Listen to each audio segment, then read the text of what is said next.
Welcome everybody back to Forza Motorsport, and today we're taking a look at the 2022 Volkswagen Golf R. Now this is part of the 8th generation that's been in production since 2019. This R variant is the most powerful version and the most sporty version as well. Far more powerful and sporty than the GTI for instance. And yeah, we have 27 extra horsepower over the the previous Golf R in the Mark 7 version. Although if you have the DSG gearbox added to this car, you will get an extra 30 pounds-feet of torque over this 6-speed manual version. This car is also 20mm lower than the standard Golf. It's got stiffer suspension and an aluminium subframe to not only keep the car strong but also make it lighter. It's also got a torque vectoring rear differential to go alongside its all-wheel drive system. And yeah, this is overall an impressive looking car.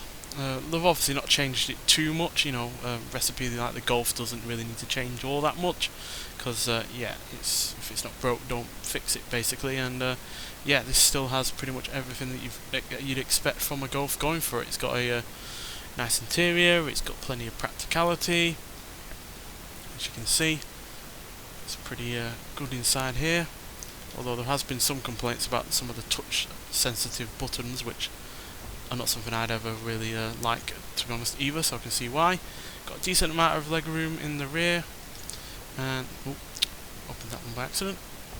And then, as per usual with these Golfs, it's got plenty of room in the rear for the boot for cargo capacity and the like, which has always been a big plus point for Golfs, and yeah, that's no different here. It's also got 19-inch wheels, quad exhaust at the back, rear spoiler, and plenty of R badges around, as you can see. But the big thing with this car is the engine, which is still a 2-litre inline-4 turbocharged engine, but it's now producing 315 horsepower and 280 pounds-feet of torque. Now, like I said, if you get the DSG gearbox, that torque will go up to 310, which is obviously a hell of a lot of torque to getting out of an engine, but this 6-speed manual can only pretty much handle 280 pounds-feet of torque, which is the same amount of torque that you got in the previous car. We just have 27 extra horsepower. We do also have extra weight though as well. We're now weighing 3,417 pounds, which is 117 pounds more than last time. But considering this is about 20mm longer than the previous car and is no doubt going to have extra safety features and extra equipment in it, 117 pounds is not that bad, especially when you consider it's got more in the way of power. So yeah, I like the look of this car, I like the power, and yeah, to see what it drives like, let's get out onto the open road and see what it can do. Right, we're at Watkins Glen, so let's see what this car can do around this track for a couple of laps. But yeah, to start with, we'll see what the car sounds like, and then we'll talk about it some more.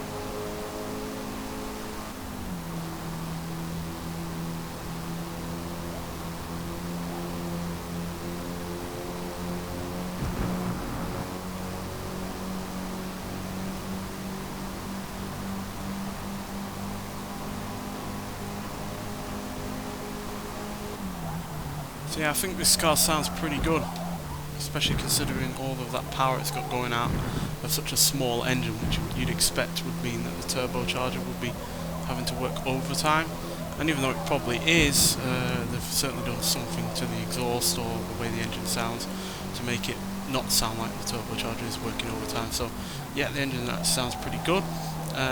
Handling wise, it's fairly routine for a Golf R. You know, you've got some understeer here and there because of the all-wheel drive system, but yeah, it's by no means bad or anything like that, and it's more than manageable. And yeah, you combine it with the pretty good brakes, which I'm not showing off there whatsoever because I'm getting this track completely wrong. It's been a while since I've been on Watkins Glen. Yeah, combine it with the brakes, the fact that even though it does weigh quite a bit, it's certainly not as heavy as some hot hatchbacks can be. although me personally, I'm feeling that hot hatchbacks are getting a lot more like saloon cars these days in terms of their size and general weight. Yeah, this Volkswagen is definitely coming across more like a saloon car these days, or at least a very, very luxurious one at that as well. But still, performance is still there, sort of practicality that you'd expect from a hot hatchback, so yeah, no real qualms for that. It's just that the general size of these cars are now getting bigger and bigger as time goes on. But still, the acceleration is pretty good. Now there are conflicting numbers, either from the game or from real life, whereas in the game it's saying 0 to 60 is out within 6.3 seconds, which I didn't believe for a second, because that's not only slower than the previous car, but it's also slower than, say, a 2009 Ford Focus RS, which, yeah, has less power and only front-wheel drive, so I didn't believe for one moment that was the actual acceleration. So, yeah, it's actually 4.7, and I think it's about the same for the DSG gearbox, although you do get the extra torque addition from that. So, the DSG 7-speed is probably the one to go for if you are going to get this car. Yeah, this manual is still pretty good. Apparently they're not selling the manual anymore in North America, so you're only going to be able to get the DSG anyway regardless. So yeah, but 0 to 100 is also dealt with in 13.5 seconds, and it will go to a top speed of 173 miles an hour, which is, yeah, also fairly good as well. So yeah, overall this is doing what a hatchback should do. It's just a brilliant all-rounder. Yeah, sure, it's not excellent in any one area, but it's just very, very good in all of the areas. There's probably better handling hot hatchbacks out there, but they probably will come with the advantages of maybe the, practicality, or the all-wheel drive system, or the amount of power that it's got. So yeah, although I imagine the Honda Civic Type R is the better handling car, the better driver's car as well.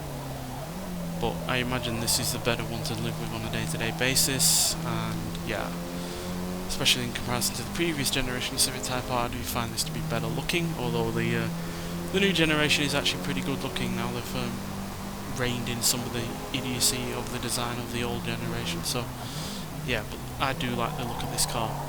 Yes, it's not, adventurous or, breaking much of the mould of what's come before from Volkswagens and their Golf model, but still, at the end of the day, it looks good, and yeah, they didn't really need to change much about it, because the last couple of generations of the Golf looked really good, so yeah, they didn't really need to change much about this one to keep it a good looking car. So yeah, this is also part of the Super Speed pack on Forza Horizon 5, so if you've not got this game and you want to drive this car, then you can drive this car on that game as well. The same thing for the KTM Expo that is also in that car pack. It's also on this game. You can also drive it on Forza Horizon 5 if you purchase a car pack. And yeah, that car pack is well worth it. I've enjoyed driving this car on that game as well as on this game, and yeah, this was actually really, really good in a B-class online race that I was in for a couple of times, and yeah, it handled everything nicely, even if I didn't have the chance to give it any extra power. But regardless, yeah, fantastic car overall, and yeah, well worth enjoying. And if you've enjoyed previous Golf Rs, then I'm sure you'll enjoy this one as well. Nonetheless, so thank you for watching, and I'll see you in the next one. Bye.